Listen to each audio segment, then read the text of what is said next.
Hello, it's Adam in the Old Newscast studio, and to help me understand what happened in those 5 days in May 2010, I'm joined by two friends of the podcast. She's currently at Times Radio, but she was here for quite a long time. Please welcome back to the BBC, Carole Walker. Hi, Carole. Hi, Adam. It's great to be back. Yes, so you're a political correspondent here for many years. Actually, nearly 20, can you believe? But it went in a flash, though, It didn't it? absolutely flew past, and there was something called 5 Days in May, the making of a coalition, which was quite an exciting episode in that, in a time of huge political upheaval. Who was your first Prime Minister, by the way, that you reported on properly? So I joined the political unit at Westminster in the final year of John Major's government.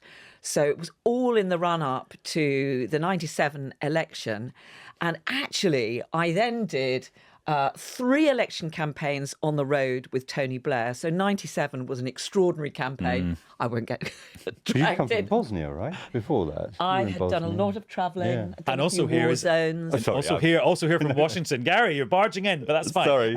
He's not in Washington. He's in the newscast studio. It's Gary O'Donoghue. Hello, Gary. I'm so delighted. Great to see you again, You Gary. too, so too long. And I have to say, this is great for me because I learned everything I knew about political journalism from you two. And Rita and Joe Coburn. Well, because that's definitely not true, but it's very nice of you. I'd sit there as You the little probably learned apprentice. a few things to avoid. Exactly. Less said the better. Anyway, so we're going to talk about the amazing couple of days. In fact, it was 5 days after the general election in 2010 that led to the formation of the coalition. But before we dive into that, Carole, you were there for David Cameron's last day in the campaign, and that was also quite madcap. Yeah, so I had been on the David Cameron battle bus, travelling all over the country for 5 weeks. And they had this great idea based on something that Barack Obama had done, which was that they were going to do a final 24 hours non-stop campaigning at the end of a campaign when we were all already pretty exhausted, is the word I was looking for. And so we did this 24 hours that started, I believe, in Scotland. And we travelled through the day, through the night. I mean, it was completely ridiculous.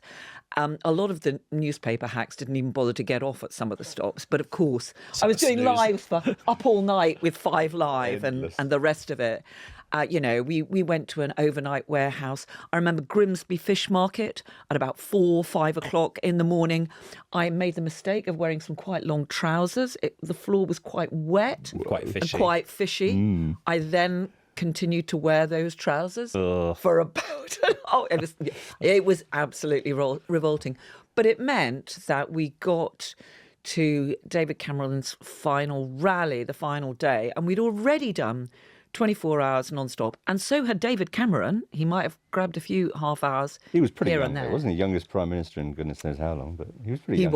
He was. And he loved it. Yeah. But just when you think about the politicians going into these talks, David Cameron had done, as the others had done, of course, 5 weeks of a pretty gruelling campaign, that final run before you go into election day and the overnight of election night. And what's interesting about thinking about that mad dash is that the behaviour of somebody who knows he's won and he just wants to sort of do a victory lap? Or is that the behaviour of somebody, Gary, who suspects he's maybe not won enough?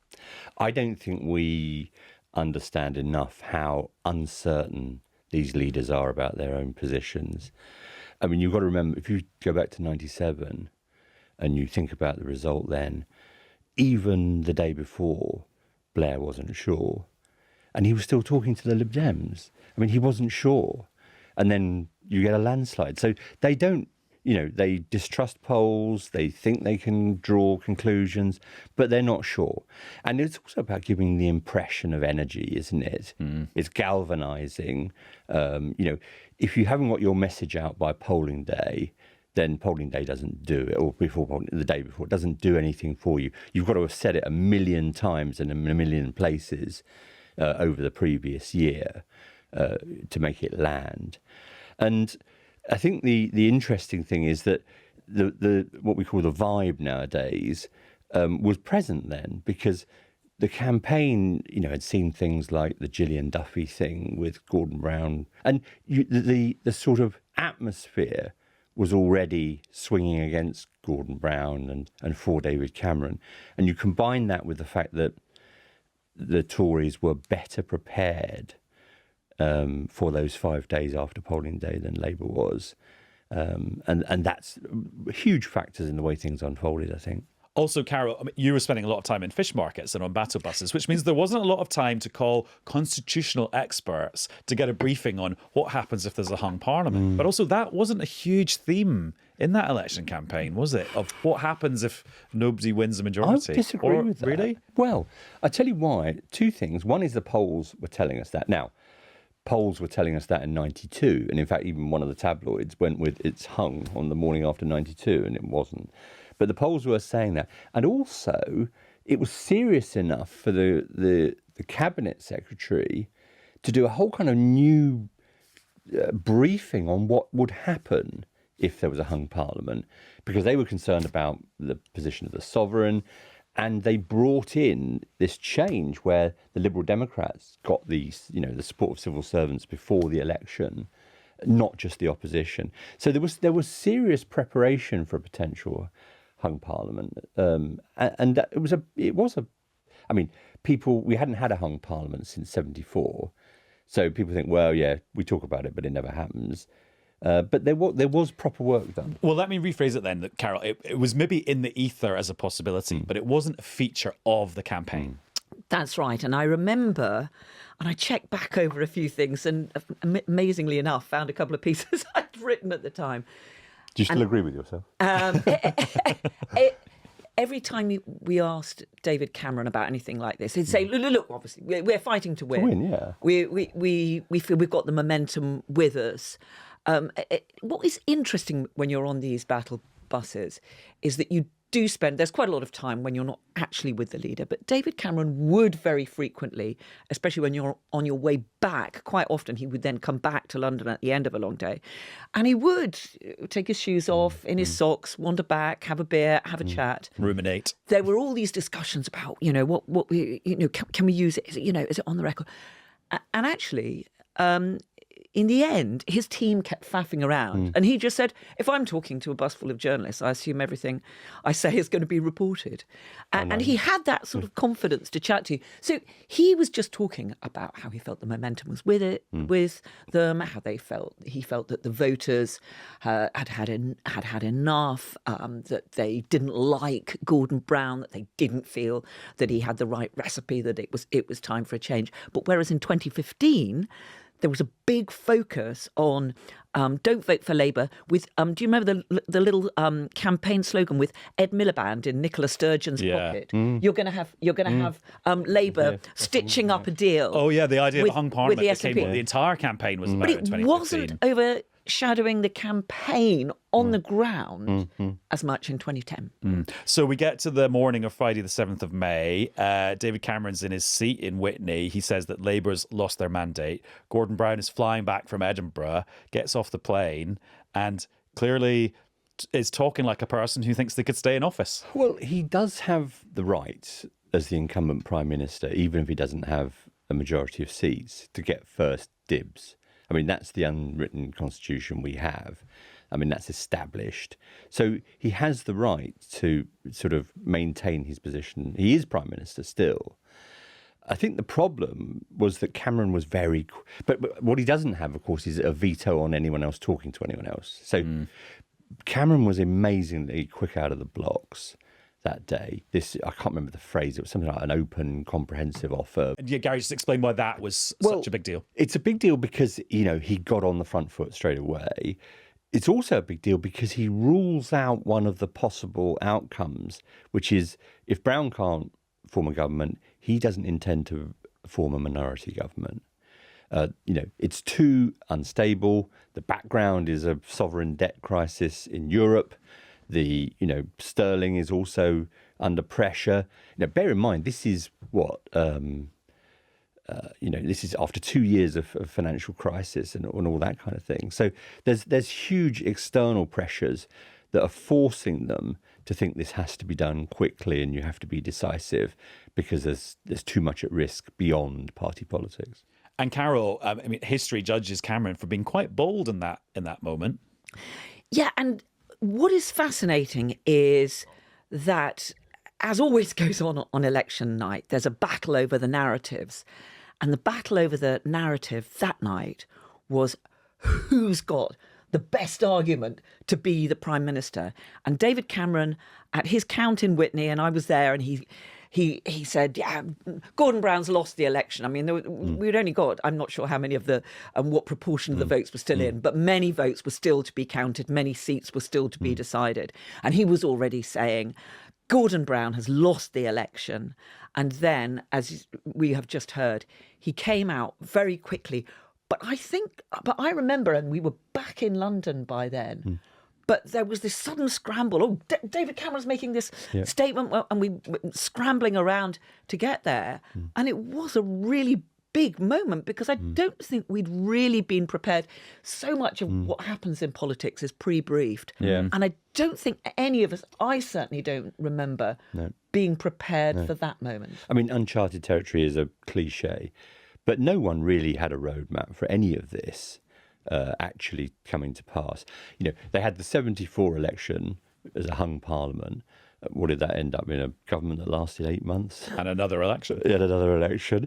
The last time the Lib Dems had done any kind of deal was the Lib Lab Pact back in the 70s.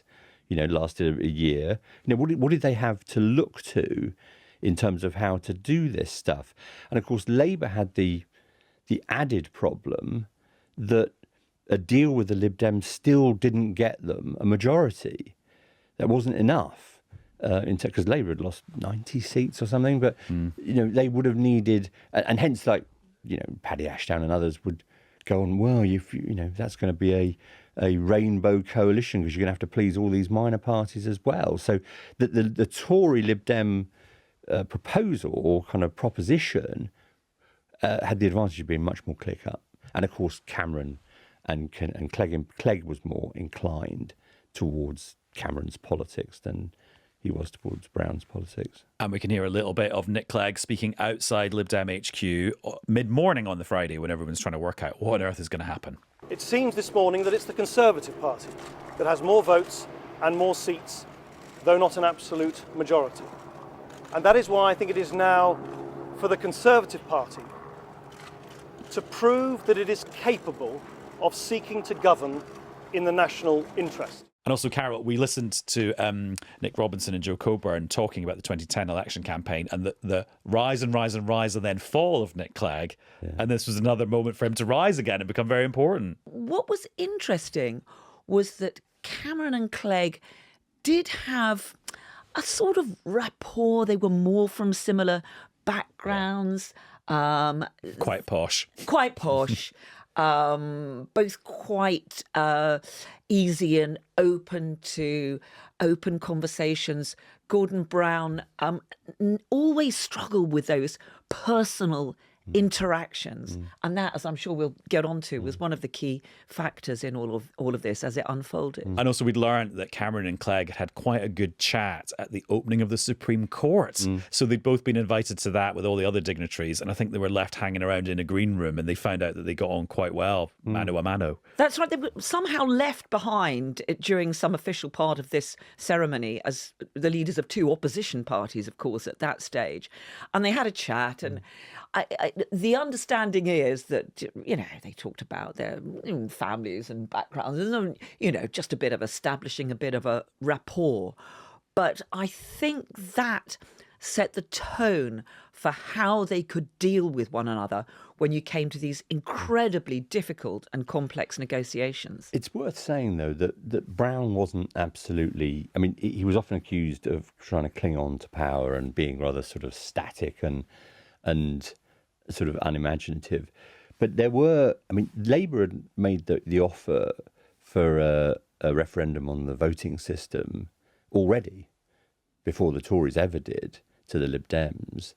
So they were ahead of the thing that the Lib Dems of Liberals, SDP, Liberal Alliance, it's been back in the 70s. Electoral reform was always one of, you know, was their was their key demand. It was in 2010 as well.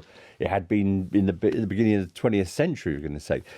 So this was something that was in their core, and Labour had already done that. And of course, Brown was trying to work on a deal, and he on the Monday, he realises the price that has to be paid for a deal with the Liberal Democrats is that he cannot be Prime Minister for much longer. And he does say that.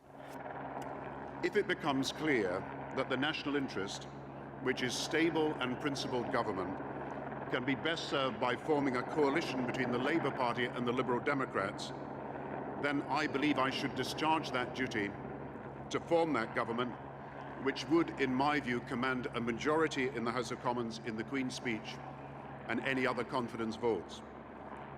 But I have no desire to stay in my position longer than is needed to ensure the path to economic growth is assured and the process of political reform we have agreed moves forward quickly.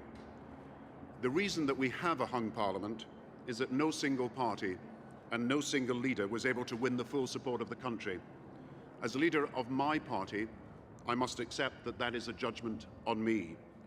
I therefore intend to ask the Labour parties to set in train the processes needed for its own leadership election.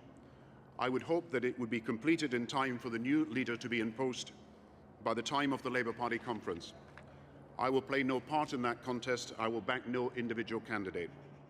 What's so interesting about our memories of these periods is the days all get squished into almost like one big long live on the BBC News channel, and it's. Well, I don't think we went. We didn't go to bed. Yeah, our brains don't really work in sort of timeline order, do they? Well, except that I did want to pick up on what Gary was saying there, because of course there was that key moment on the Monday where Gordon Brown conceded, but that was only after several days of really critical, extraordinary meetings. Running around. I mean, what was fascinating 70 Whitehall. First of all, exactly. The Admiralty. So Gus O'Donnell, who was the Cabinet Secretary, the most important civil servant, supposedly overseeing this process, because there was a sort of formal potential making of coalition process underway, he offered to the opposition leaders, to Cameron and Clegg, a choice of places where they could have their talks. And Cameron and Clegg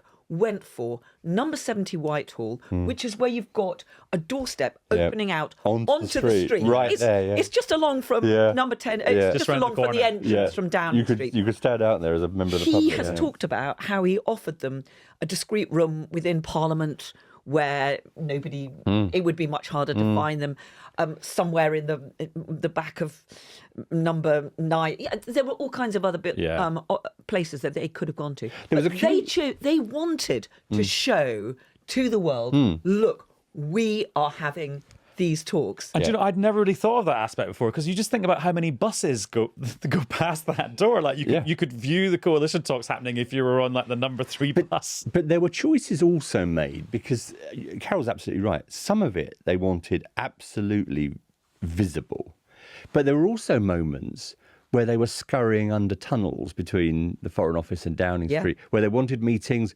completely out of the public limelight. So there was a bit of it was, and how much strategy there was to it. There were times where they wanted, as you say, to look like kingmakers, Lib Dems in particular, and rightly so. They held the trump cards, as it were. And there were times where, for whatever reason, they wanted it absolutely. It all got out, because these things do. But it meant that 1 minute you were. I remember standing in the street outside in Cowley Street, where the Liberal Democrats' headquarters were there, and Carole says 70 Whitehall. All these little venues within a few hundred yards of one another, where we spent the whole weekend, dawn till dusk and beyond, didn't we?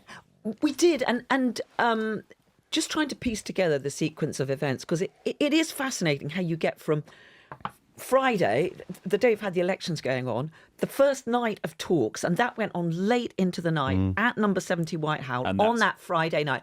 And then there was this weekend of us all charging around different places.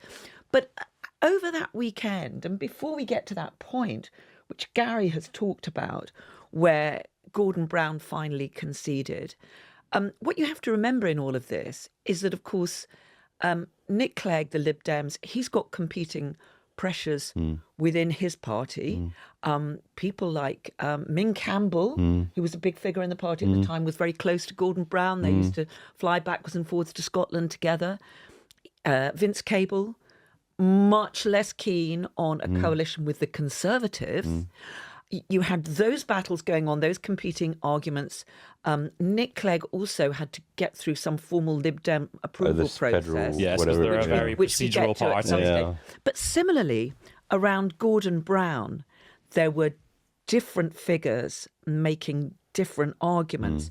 And David Blunkett, I think, came out quite early. A couple of them did, yeah. And said, no, Labour's lost and we've got to accept it. Yeah. And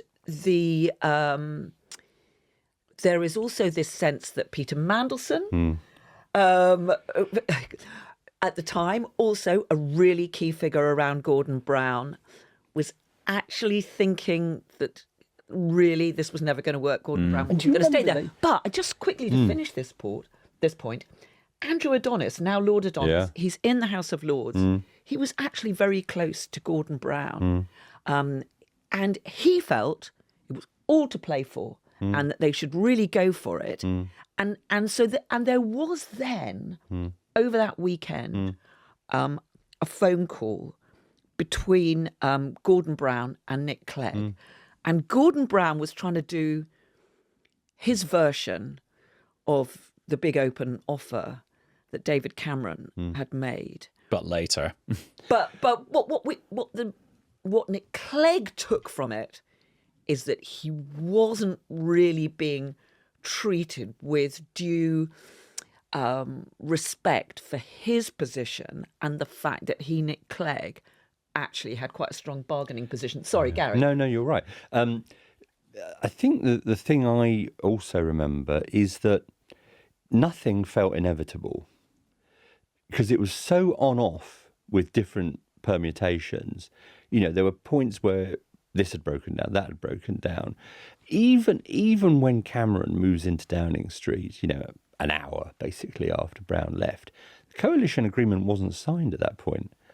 It wasn't signed till the following day, you know. And I think the sense that Labour was a bit unprepared was there was a marvellous moment where I think it was Mandelson or one of them. Andrew Stunnell was a Lib Dem who was part of their central negotiating team, and they said, "Oh, we haven't heard of him," and it made it look like they hadn't. They were completely not with it.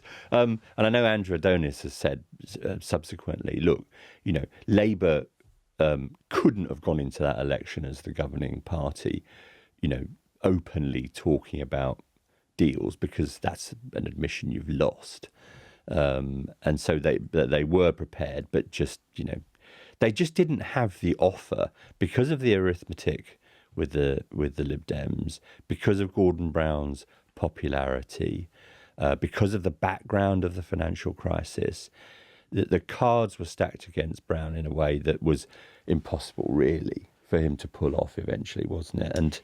And the you know, some elections are change elections, some elections are continuity elections, and Cameron had that sort of shininess, even though his message was a pretty bleak one. You know, austerity was the message, wasn't it? Going to have to cut public spending to get control of borrowing because of the sovereign debt crisis. I was just going to say, let's just do a quick reminder of the chronology of where we've got to, because this has been great. This is like a Christopher Nolan directed episode of Newscast. So on Friday night, we've got Cameron's made his big offer to the Lib Dems. The Lib Dems and the Tories are starting to talk in that building in Whitehall that you two described very, very well.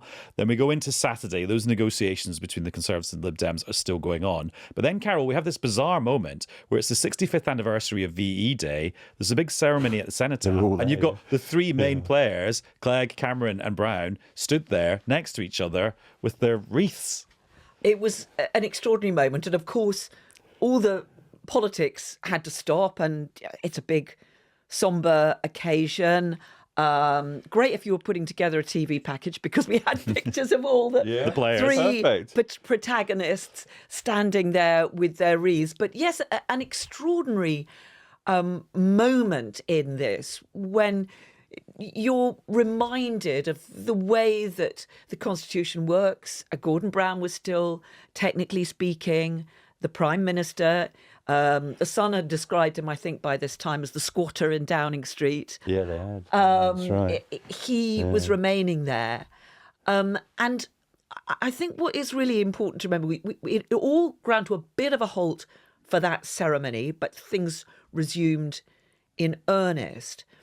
But there was a moment over the weekend when we had a very direct briefing from Nick Clegg's team that he had had this terrible phone call with Gordon Brown. And I think that Nick Clegg was then realising that it was not really going to work, that he could make things work with David Cameron. But I wanted to pick up on what Gary had said, which was about the moment that Gordon Brown decided, right, that's it, I'm going to have to go. Which was on the Monday. Which was on the Monday. There'd been arguments continuing right up until that point. But his team then did not want him to go to the palace in the dark. But Cameron and Clegg had not reached a deal. They were still in the midst of this talks. David Cameron didn't know if he had a government, and this went on all day. I'm sure there were meetings. I can't quite remember the exact details of that, but what I do remember is that it was dusk, and Gordon Brown left and went to the palace. Yeah. And and at that stage, David Cameron didn't know whether he'd got a coalition deal or not. No, and it's that. I mean, one of those moments where you're reminded also the sort of the you're dealing with people here, because of course Brown had his children, didn't he? Yeah. The first time. It was it was a moving moment. He came when they very left close 10, to break. His whole voice kind of cracks at the end and stuff like that. You realise that politics is a brutal business. My resignation as leader of the Labour Party will take effect immediately.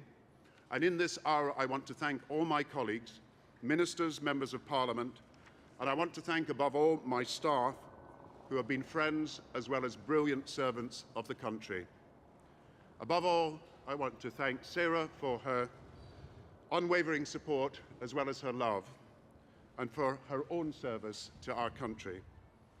I thank my sons, John and Fraser, for the love and joy they bring to our lives. And as I leave the second most important job I could ever hold, I cherish even more the first, as a husband and father. Thank you, and goodbye.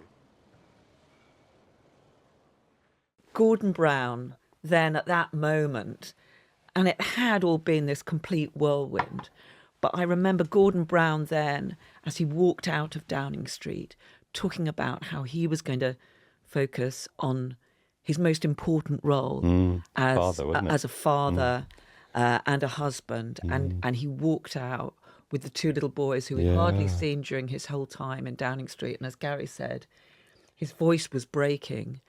And it was a very personal, a very human, and a really moving moment. And it was very poignant. There were layers, weren't there? Because in some ways, Brown and Cameron were so different, obviously politically, ideologically opposed, but they had this terrible common experience of having lost a child, and that was something that was part of the story as well, because it reminded you again of their humanity, and that must have been something that also they could connect on, even though they were so different in so many other ways. All these things kind of were there in the background, I think.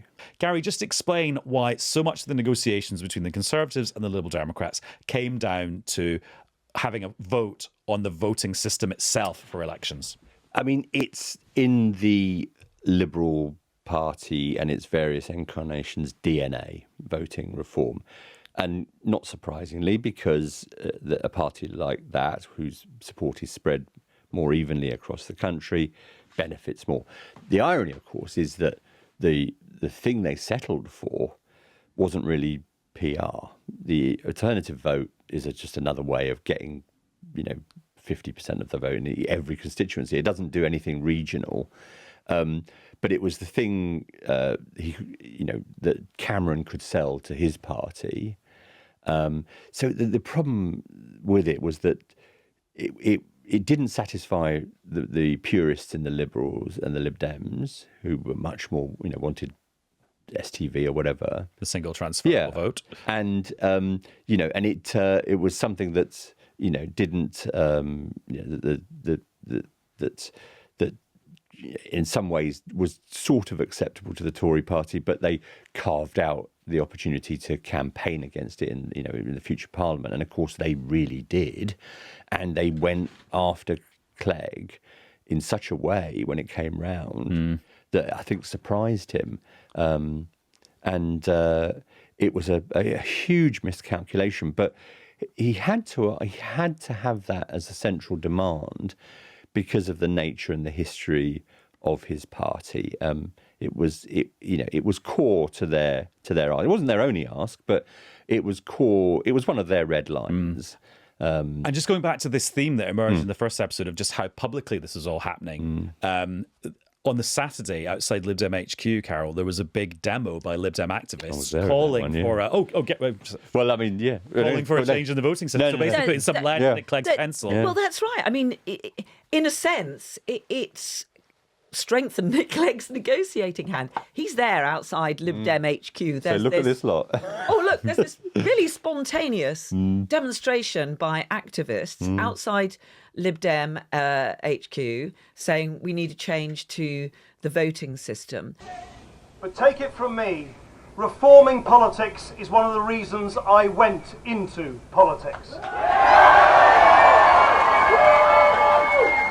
I campaigned for a better, more open, more transparent, new politics every single day of this general election campaign. I genuinely believe it is in the national interest.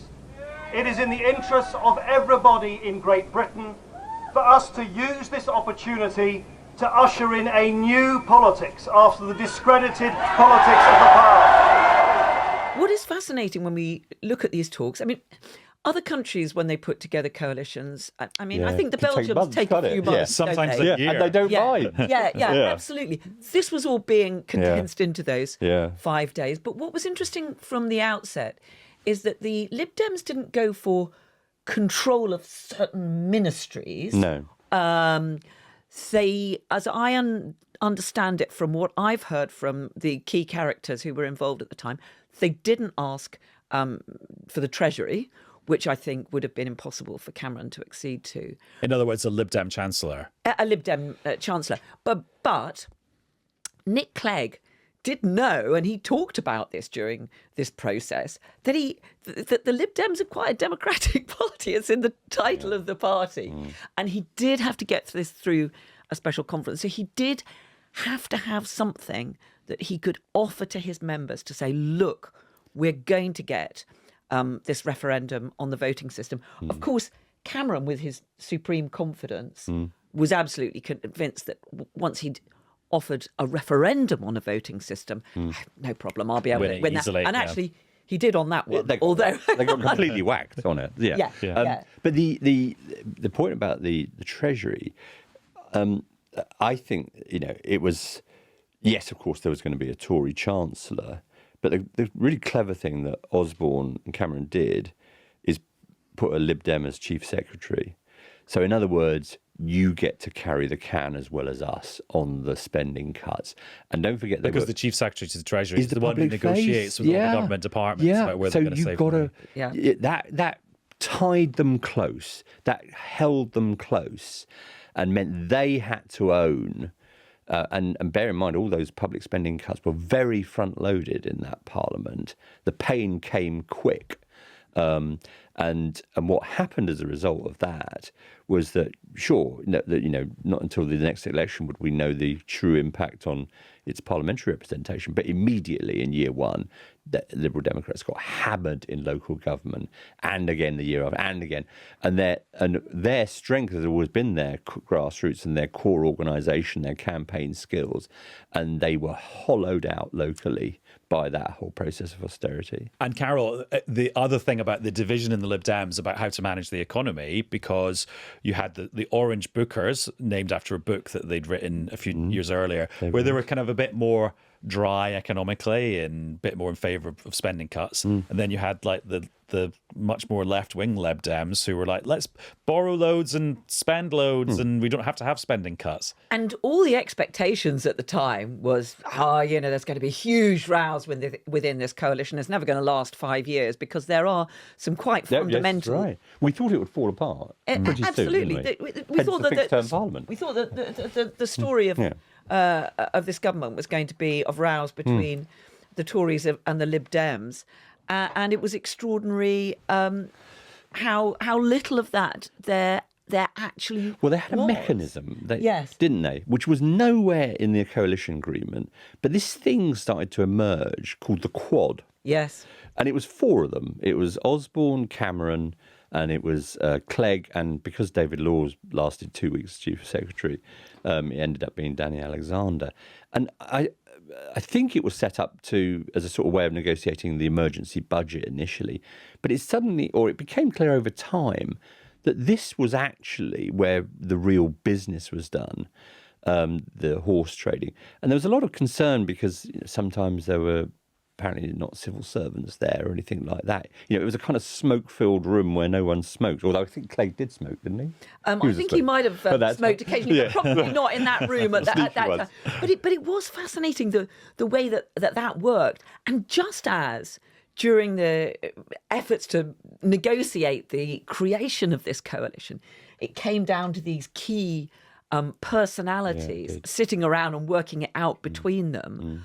And they were all people who had, and maybe Danny Alexander, I mean, he's very Scottish, a slightly different background. But again, he'd worked in the city. They all had similar backgrounds, similar ways of communicating, and found ways of sorting things out, often much to the annoyance. I think the person who found it most frustrating in government was probably Vince Cable, who found all kinds of decisions that he didn't want foisted on him that he then had to defend. Sign up to, But we have jumped forward because when David Cameron, as we talked about, went to the palace when Gordon Brown had left, he's actually talked in the wonderfully indiscreet way that David Cameron has about how he said to the Queen, yes, I hope to form a government, Your Majesty, but I can't tell you what sort of government it's going to be. And that is really quite extraordinary. Maybe that did happen behind the scenes beforehand and previous political leaders didn't talk about it. Well, the sovereign can't. I mean, they asked them to try. That's what their role is. Yeah. And there was this other message I remember at the time was from the Tories in particular, about sort of rainbow coalitions and how that would be terrible, and you can't have that with Labour and the Lib Dems and all that sort of thing, and the sort of pressure to do something quickly was extraordinary. I don't know what we thought was going to happen if another day passed, because the buses were still running, the trains were still running, there was water in the taps. I'm not quite sure, whether we thought societal breakdown was nigh, because it wasn't, but the pressure was there. Yeah, and what was fascinating was that Gordon Brown went from being the squatter in Downing Street, as the Sun called him, to actually being the person that had bounced David Cameron and Nick Clegg into, well, if you're going to do a coalition, you better get on and do it. So David Cameron goes to the palace, meets the Queen, comes back to Number 10, has all those absolutely crucial security briefings that any new Prime Minister has to go through, is applauded into the building with his wife was there, some of his closest aides and so on.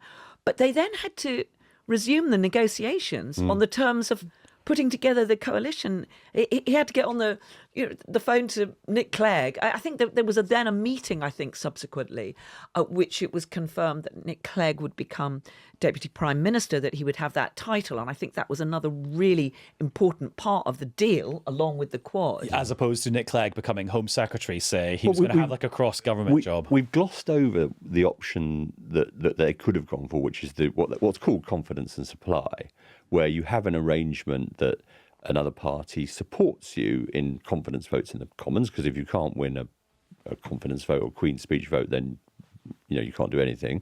And supply, which is another word for money.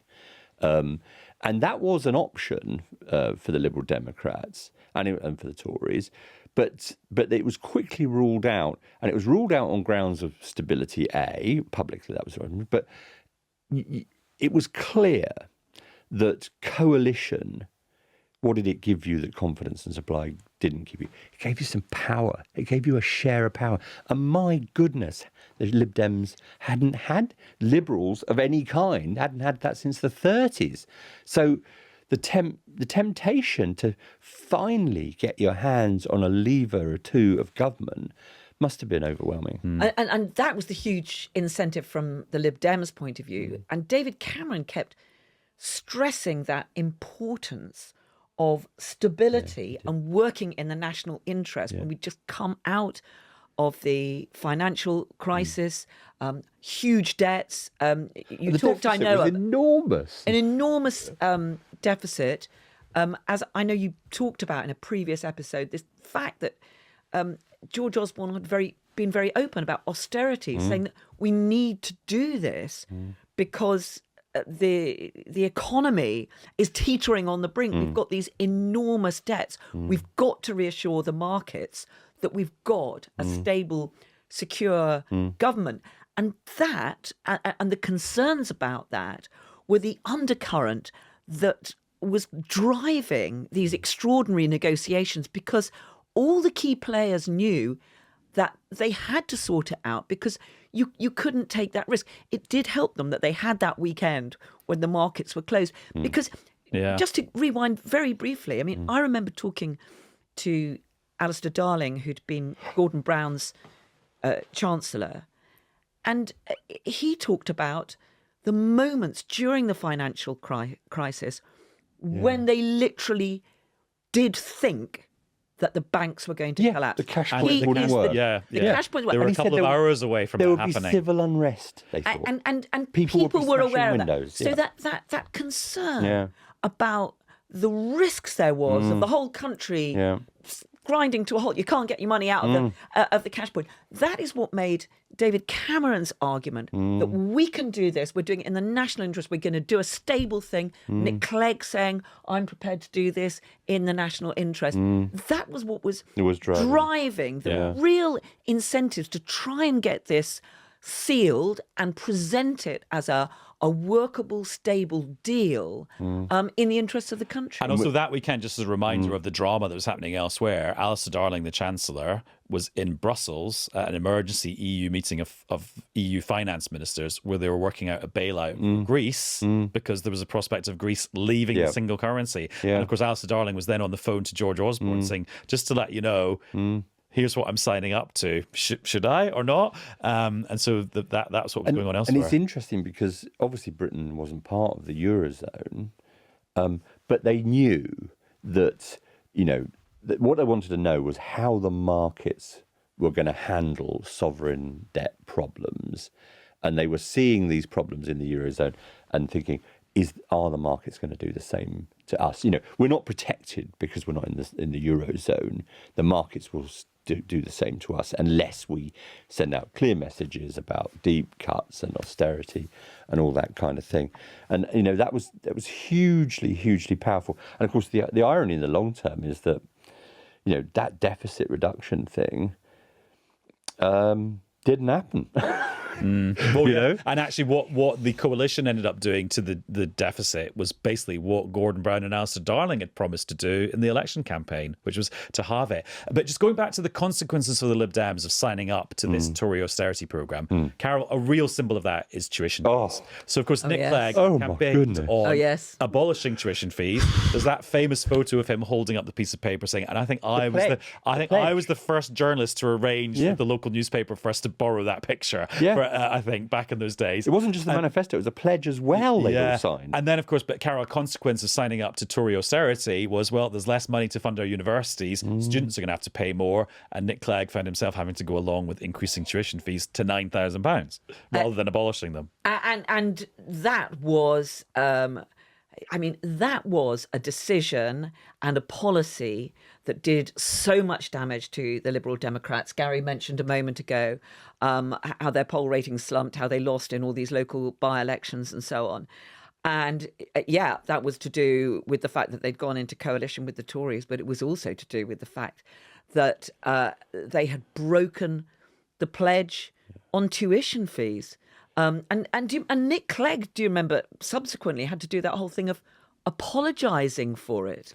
Well, and it was put to remixed music as a song. It was remixed as a song. I'm sorry. I won't try and sing it. But it was a huge part of this, and the Lib Dems, for that opportunity to have power, something that they hadn't expected to get, especially as they actually lost seats at the election. Don't forget, at that 2010 election, they did, yeah, overnight. Yeah. They lost seats. Yeah. All his kind of popularity in terms of the debate evaporated. You went up 10 points, you went down 10 points. But that, and in particularly with younger voters, and Lib Dems were very reliant on a lot of student progressive voters, and they felt utterly betrayed by that. Well, yeah, and that was a huge price for And the Liberals. tuition fees pledge was a pledge made by an opposition party that was never going to be in government and that was quite left-wing economically, but ended up in government and being quite right-wing economically. And I have to say, when the protests happened, in terms of British politics, some of the Iraq War protests came close, but I have never been in the middle of a crowd that has felt quite as hostile and fired up and aggressive as those tuition fee protests in central London. I mean, there was genuine violence. I mean, a bunch of windows were smashed. But just out there, even outside the Housing Parliament, it was really nasty. It was very, very. It was like a tinderbox, and you could feel it in the air. And that, if you needed any convincing, which we didn't, we knew that this was a huge problem. We talked about the fact that Cameron had gone into number 10 as Prime Minister without knowing the outcome of the negotiations. We then got sort of the official launch of the coalition. Carole was in this now 7-page infamous. document. Well, there was the paper launch, and then there was the actual physical launch. Yeah. So talk about the Rose Garden. So this is in the Rose Garden, and it's an absolutely beautiful, glorious, sunny day. We were there. I'm sure I was there, just out the back door. I was sitting at the back. I think the political editors were at the front. It was a glorious day. We're sitting out there. There's rows of chairs laid out. Also, quite an unusual event. We didn't normally have those things. We didn't usually get to go into the Rose Garden, perhaps for number 10 parties, drinks, but very rarely had that been used for news conferences. And David Cameron and Nick Clegg came in, and I mean, just the chemistry between the two of them, the beginning of the bromance, was absolutely extraordinary. Our Liberal Conservative government will take Britain in a historic new direction, a direction of hope and unity, conviction and common purpose. I'm delighted to be standing here with the new Deputy Prime Minister, the two of us together, leading this historic Liberal Democrat Conservative administration. And I would like now to invite him to speak to us on what I think is a remarkable and very welcome day. Nick. Thank you, David. We've just been through an election campaign, and now we have a coalition. Until today, we were rivals, and now we're colleagues.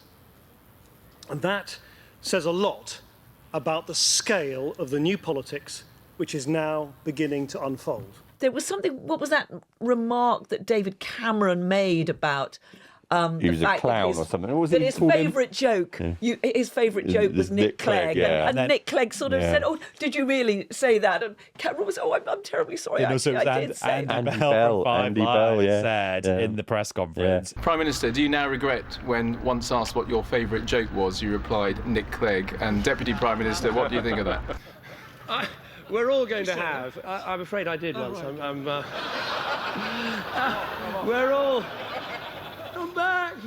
We're all going to have things that we said thrown back at us, and there's a serious point in this, which is if you want to spend the next 5 years finding Lib Dem politicians who slightly disagree with Conservative politicians about this or a slightly nuanced policy, you can find lots. But we're looking at the bigger picture. So this was the Wednesday, I think, by then, when we had this extraordinary news conference, and everyone had been through this incredibly intense whirlwind from election night, these days of talks, chasing around the emotion, and the fact that underlying it is the future of the country and who's going to be running the country. And suddenly it's all laughs and jokes and these two guys that are suddenly the bromance, they're new best friends, and it's all going absolutely swimmingly, and they're joking, and it was extraordinary. But although it's easy to poke fun at the fact that they were sort of joshing with the media and it was all very jolly, I think in a sense that was all part of that attempt to say, look, this is an arrangement that can work. We are two people. This is going to be the Prime Minister and the Deputy Prime Minister. We're going to run the government together. We may be from two different parties, but we've reached this accommodation. And here we are, we're in charge, we're making it work. Oh, and by the way, isn't it wonderful? The sun shines when you've got a new coalition government. It was.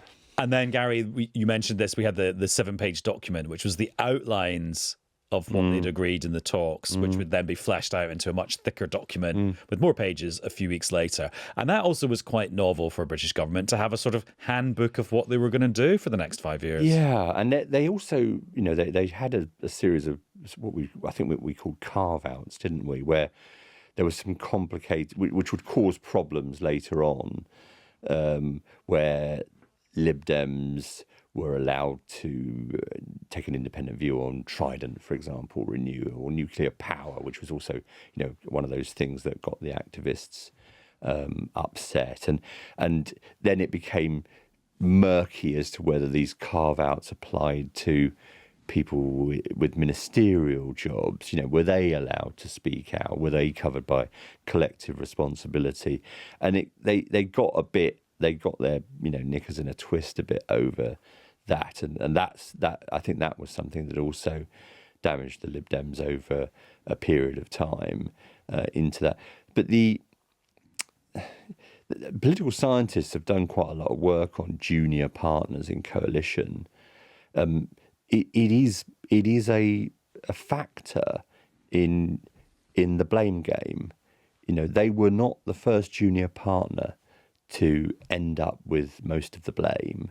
That this has been replicated elsewhere, and they seemed a bit unaware of that at the time, that this was a potential outcome for them. And what is extraordinary is that, as we were saying, the expectation at the start of this process was that for all that lovely, chummy chat between Nick Clegg and David Cameron, that there were going to be huge strains within the coalition, that it was all going to fall apart.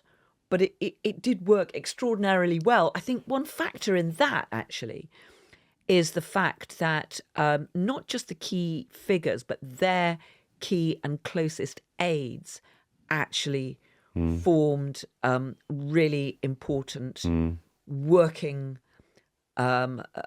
relationships, which meant that they weren't briefing the likes of you and me against their coalition parties all the time. But what's interesting, they were very accessible. Is that the Lib Dems were undoubtedly hugely damaged by it, but the coalition survived for 5 years. Well, they got the Fixed Term Parliament Act, didn't they? That was the Yeah, so they prize. passed some legislation which put like a finish line on the Parliament and made it very hard to call an election. So Well, one party couldn't storm out. And Didn't make it impossible, and of course everyone said at the time, well, this changes British politics forever. Less than a decade later, the Fixed Term Parliament Act was revoked. And also Theresa May just rode straight through it. Yeah, But what was also fascinating is that David Cameron, as the leader who had forged this coalition of a type that we hadn't really seen since the war, and had made it work. Then when he goes into the 2015 election, and I was on the Cameron battle bus again. Not again. Oh yes, again. Same seat. So I had quite a good winning streak. I did 3 election campaigns with Tony Blair, and 2 with David Cameron. But he fought the 2015 election campaign, saying, vote to give us an overall majority, because the last thing you want is this coalition. You'll have a coalition of chaos with the theme which I mentioned in the previous programme of you're going to have Ed Miliband in Nicola Sturgeon's pocket, and you're going to have the SNP pulling the strings of this Westminster puppet government. And he went 5 years after 5 years of pretty successful coalition government in that it worked, that it delivered, it didn't fall apart in acrimony. And he goes to the voters 5 years later saying, oh, you've got to vote for me because otherwise you're going to have a coalition of chaos. And of course, sorry, go ahead, Gary. And of course, there are 2 things about his victory in 2015. One is, 3 things at least. He increased his number of seats, which an incumbent never does. I mean, I think Thatcher did, but it's extraordinarily rare for an incumbent to increase their number of seats. And he also bucked the trend because governments across Europe who'd implemented austerity were hammered at subsequent elections. I mean, all over the place. So he bucked that trend. And, of course, austerity, which they'd owned, didn't punish them. The Lib Dems got the blame for that. So in some ways, it was a